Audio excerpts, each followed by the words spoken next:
Hiccup the frog sat on a log, drinking some tea in the morning fog. He gave a hic and jumped so high, right past a bird and into the sky. Hiccup the frog goes hic-hop, hic. Jumps so fast, jumps so quick.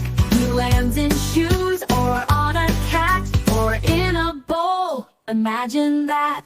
Hiccup the frog went to the park. He hiccuped loud and flew past the lark. He bounced on a bench, then into a tree, and giggled, "Oops, that's just me."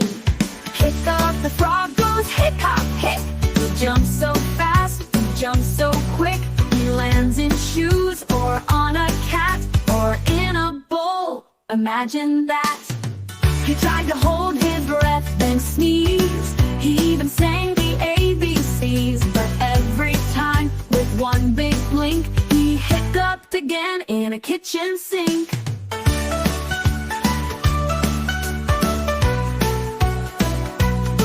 So if you see a frog go flying by, waving his arms as he hops through the sky, just give a wave and shout out quick, "See you later, Hiccup McHick."